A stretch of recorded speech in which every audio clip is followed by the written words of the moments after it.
रुक जाइए, हो गया।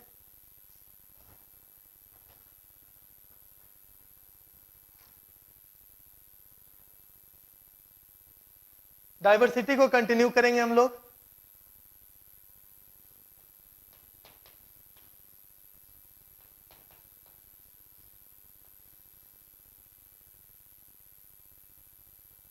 डाइवर्सिटी में हम लोग एनिमल का क्लासिफिकेशन पढ़ लिए थे, अब उसको आगे डिस्क्राइब करना है। तो सबसे पहले एनिमलिया को हम लोग पहला फाइलम में डिवाइड किए थे जिसका नाम था प्रोटोजोआ।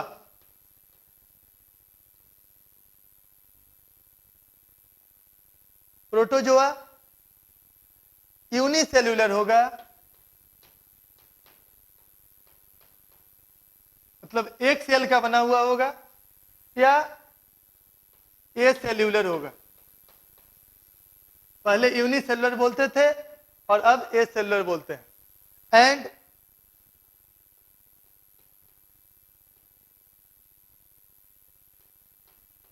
यूकैरियोटिक होगा। फाइलम प्रोटोजुआ एक आर्टिफिशियल फाइलम है। जैसा कि हम पहले पढ़े थे कि जब भी ग्रुपिंग किया जाता है या किसी को भी क्लास में बांटा जाता है तो एक समान कैरेक्टर वाले को एक साथ रखा जाता है और जिसका कैरेक्टर अलग है उसको अलग कर दिया जाता है।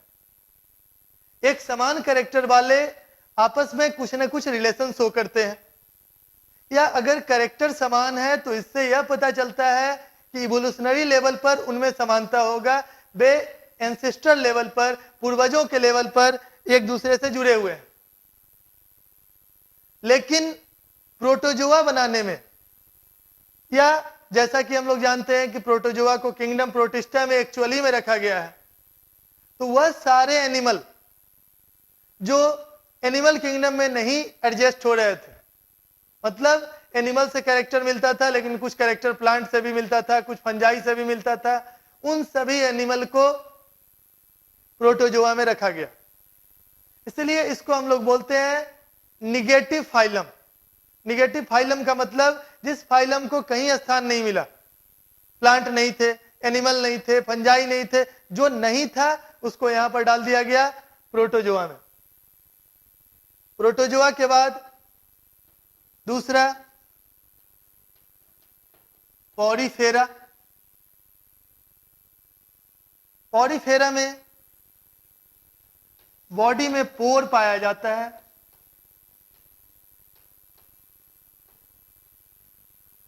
पॉरीफेरा को कॉमनली स्पॉन्ज कहते हैं।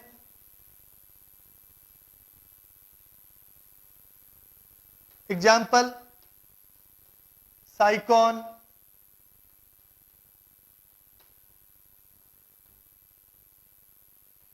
Euplectella, Leucosolenia etcetera. Porifera multicellular होगा या मेटाजोअन है, इसको फर्स्ट मेटाजोआ भी कहते हैं। इसके बॉडी में पोर पाया जाएगा। पोर दो तरह का होगा, एक पोर जिससे वाटर बॉडी के अंदर इन करेगा, इसको इनहेलेंट पोर बोलेंगे, और दूसरा पोर जिससे बॉडी से वाटर बाहर निकलेगा उसको एक्सहेलेंट पोर बोलेंगे। तो पोर का डिस्क्रिप्शन हम लोग जब पॉरीफेरा का डिस्क्रिप्शन करेंगे उस समय हम लोग पोर को डिटेल में डिस्कस कर लेंगे। तीसरा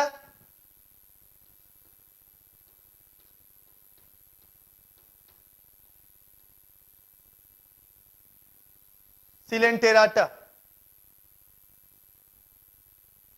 सिलेंटेराटा को हम लोग नाइडेरिया भी कहते हैं।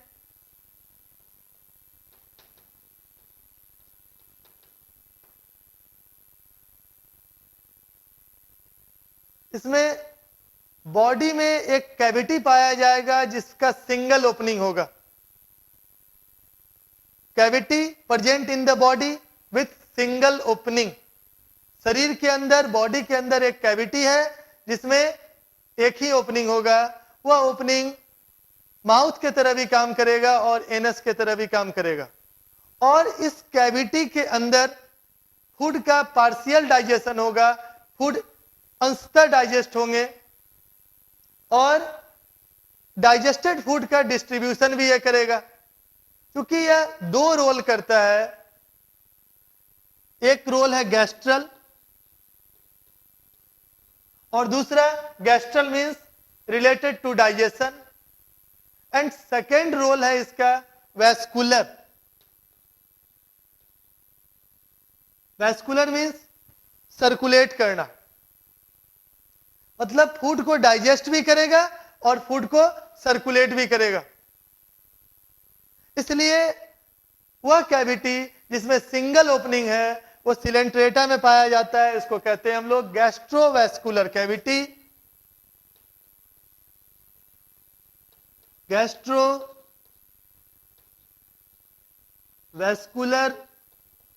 कैविटी और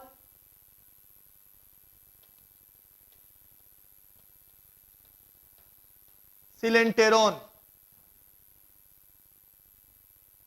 means cavity with single opening. जब भी सिलेंटेरॉन की बात करेंगे तो क्या बोलेंगे? ऐसा कैविटी जिसमें सिंगल ओपनिंग होगा, इसको हम लोग सिलेंटेरॉन कहेंगे। दैट इज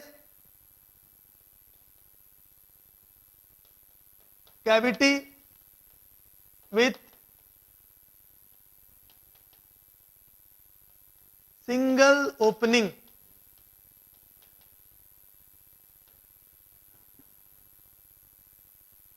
और सिलेंट्रेटा में आने वाले एनिमल को नाइडेरिया भी कहते हैं।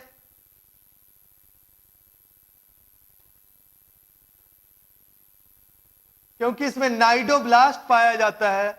Cnidoblast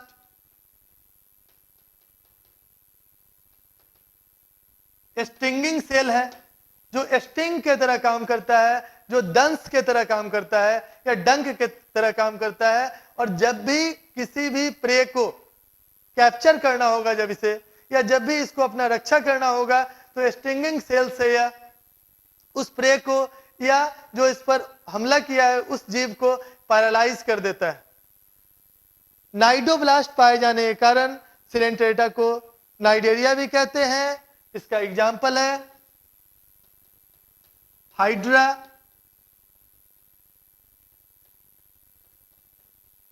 jellyfish,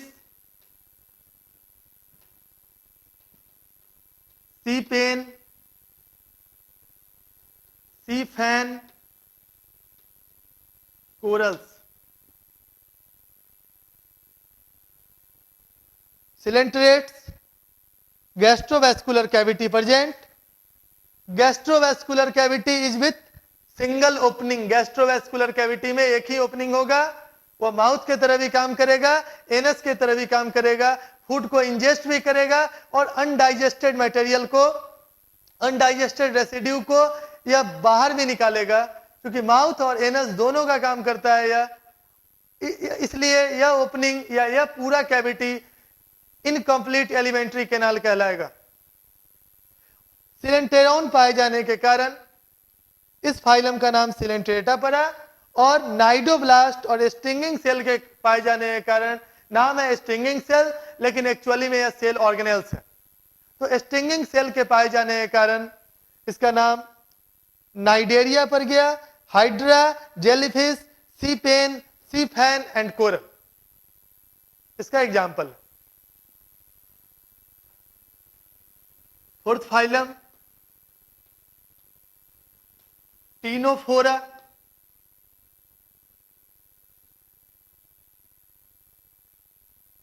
Main character of Ctenophora is the presence of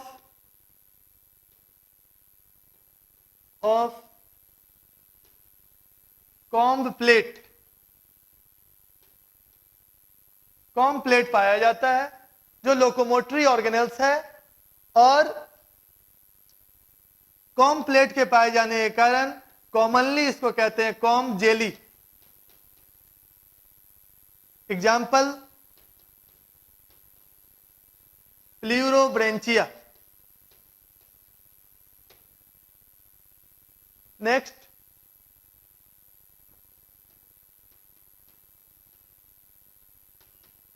प्लेटीहेल्मिन्थ,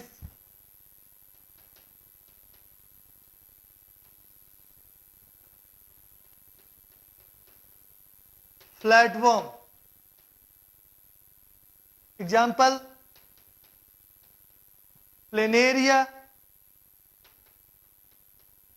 taenia. हाँ बोलिए। जो आपने फ्लोरोब्रांचिया लिखा है सर, उसके आगे आई के आगे ए लगाया होगा। Platyhelminth, flatworm, Planaria, Taenia and liver fluke.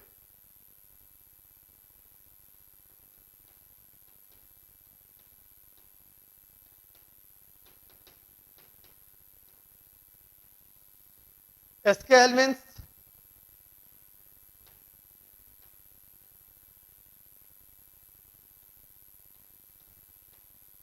Roundworm, example Ascaris.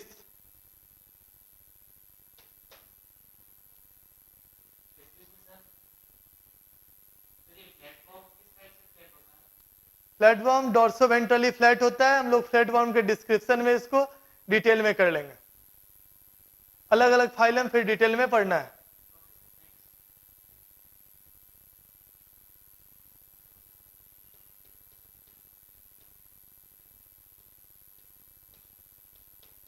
Annelida, segmented worm,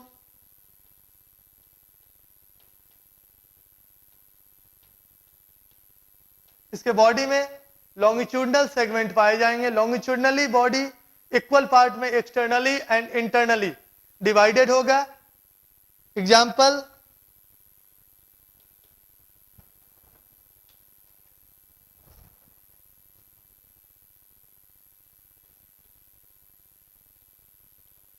Nereis,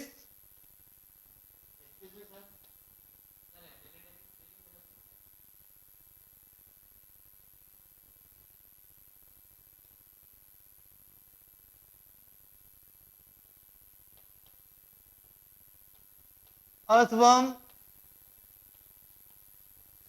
Leach.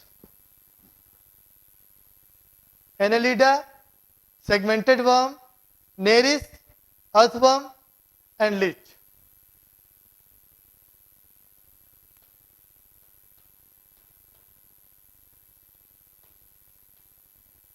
Arthropoda,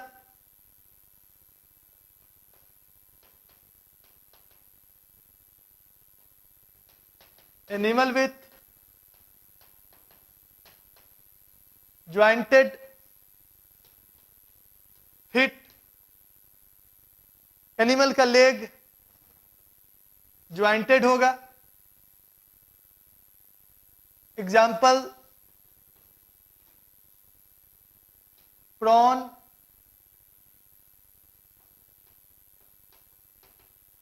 centipede,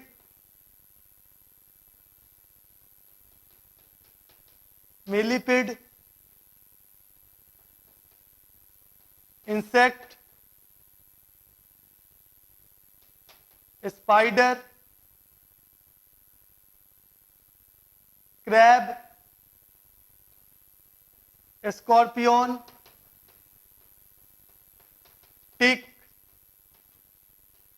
might etcetera. Arthropoda, arthros means joint and podos means feet और लेग। ऐसा एनिमल जिसका leg और fit jointed होता है, खंड खंड में बटा हुआ होगा इस तरह से, और प्रत्येक खंड ज्वाइंट पर मिलेगा। Example prawn, centipede, millipede, insect, spider, crab, scorpion, tick, mite etcetera.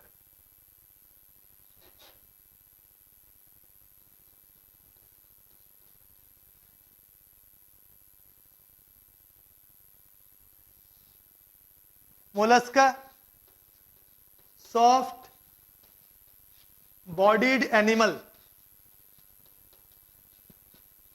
Mollusca का बॉडी सॉफ्ट होता है, इसलिए मोलस्का के बॉडी के चारों तरफ शेल पाया जाता है। Example pila, unio, sepia, octopus etcetera. Pila, unio, sepia और ऑक्टोपस मोलस्का में आएंगे।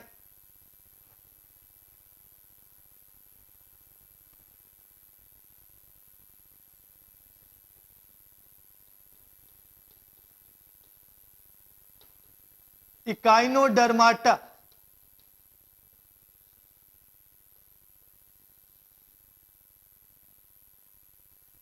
Echinus means spine, spine means कांटे के समान, and derma means skin. Animal के बॉडी में या स्किन में स्पाइंस पाया जाएगा। Animals with spiny skin. Example starfish,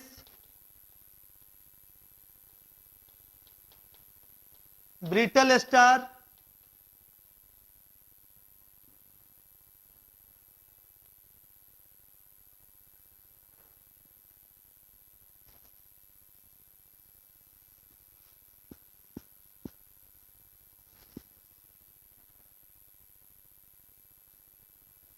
C urchin, sea cucumber,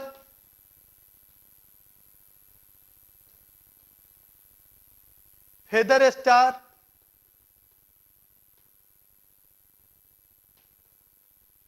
etcetera. Echinodermata, animals with spiny skin. Animal का स्किन स्पाइनी होगा, कांटे नुमा आकृति पाई जाएगी स्किन पर। Example starfish, brittle star, sea urchin, sea cucumber, feather star etcetera. Next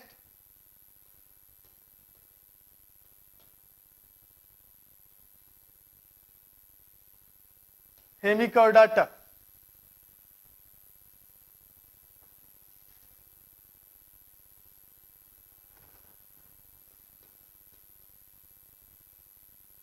the character of hemichordata, stomochord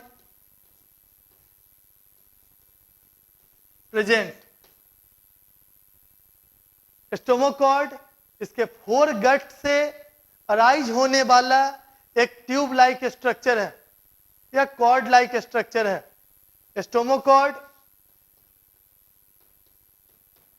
arises from foregut और stomodeum.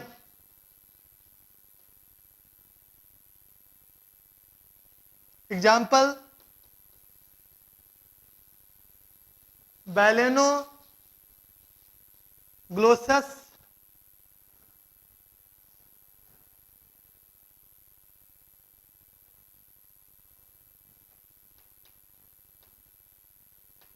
टंग worm और एक कॉर्न वर्म।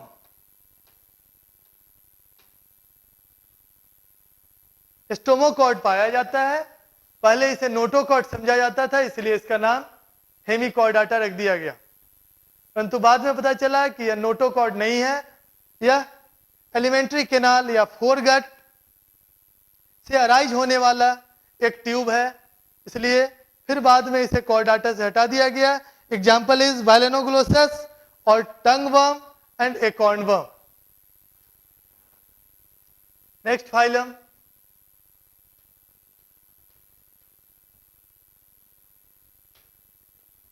कॉर्डाटा। कॉर्डाटा का 4 मेन कैरेक्टर होगा। लाइफ के किसी न किसी स्टेज में नोटोकॉर्ड पाया जाएगा।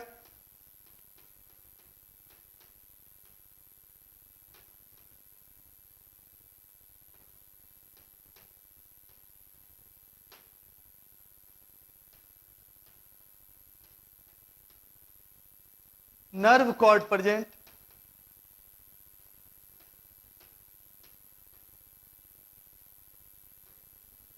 pharyngeal gill slit present,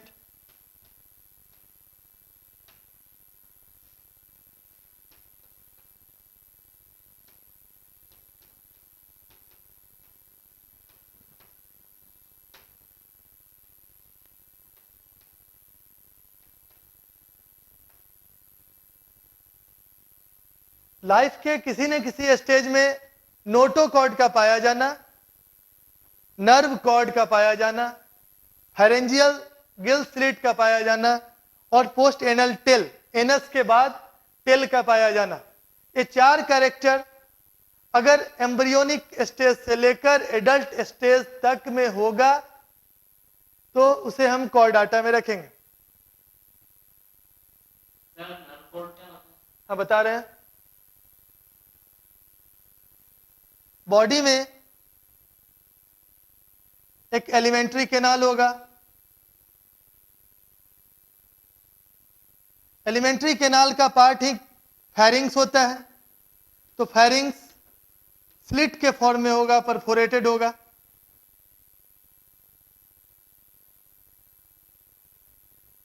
notochord, nerve cord and pharyngeal gill slit एक रॉड लाइक स्ट्रक्चर है। नोटोकॉर्ड जो एलिमेंट्री कैनाल के या गट के जस्ट एवब पाया जाता है।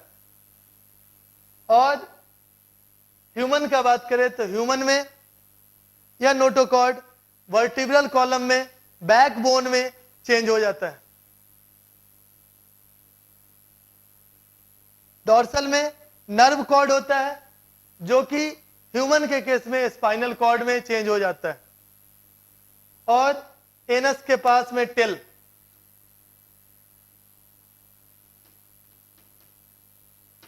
यह चारों कैरेक्टर जिसमें भी होगा उसको कॉर्डेट में रखते हैं। फाइलम कॉर्डाटा को 3 सब फाइलम में बांटते हैं।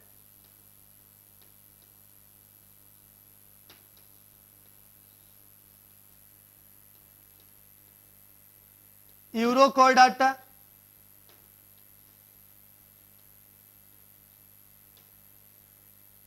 सिफेलोकॉर्डाटा एंड वर्टिब्राटा।